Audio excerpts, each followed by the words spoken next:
Hi, I'm David M with Next Level Gents. Today, I'm going to share with you everything you need to know about washing your hair.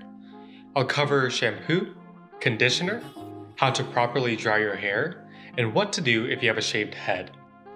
Before diving in, one of the most important tips is to use the right water temperature.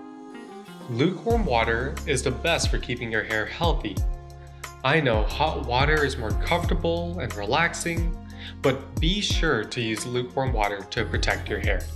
Now that you know the importance of using lukewarm water, let's talk about shampoo. You don't need to use shampoo every day. Instead, wash your hair every other day. Now, that doesn't mean you can't take a shower every day. You can still do that and get your hair wet, but you don't want to use shampoo every day.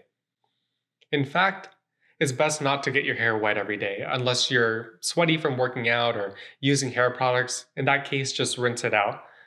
If you're not sweaty from working out or using hair products, then you don't need to rinse your hair every day. Instead, just wear a shower cap. Aside from the frequency of using shampoo, make sure you're using the right type. There are two main factors: your scalp and your hair type. If you have an oily scalp, avoid shampoos that are focused on extra hydration and moisture. Instead, look for a clarifying shampoo or one that focuses on balance or strengthening. If you have a dry scalp, you'll want to use a shampoo that promotes hydration and provides moisture. After you've determined the best type of shampoo for your scalp type, you can narrow down the choices by understanding your hair type. Most shampoos will indicate the hair type that is made for. It'll say for thin, thick, straight, wavy, curly, or colored hair. Typically, fine or thin hair requires a clarifying shampoo or one that volumizes, while thick hair requires one that promotes hydration. Regardless of your hair type, use a shampoo that's free of sulfates and silicones. Over time, they can dry out and damage your hair. Typically, sulfates and silicones are used to provide a nice lather. While it gives you a feeling of being clean, it doesn't mean anything. Suds don't equal a good clean. To properly use shampoo, thoroughly wet your hair, then pour a quarter-sized amount into your palm. You can use less if you have short hair, and more if you have long hair. The next step is to spread the shampoo in your hands by rubbing your palms together. The most important step is applying the shampoo. Make sure you use the tips of your fingers, not your nails, to gently scrub and massage the shampoo into your scalp. This is really important. Focus on massaging your scalp instead of rubbing the shampoo into your hair. Naturally, it'll cleanse your hair, especially when you're washing it out. Being gentle is another important tip because it'll minimize breakage and hair loss. Once you cover your entire scalp, spend a minute or two rinsing the shampoo out of your hair.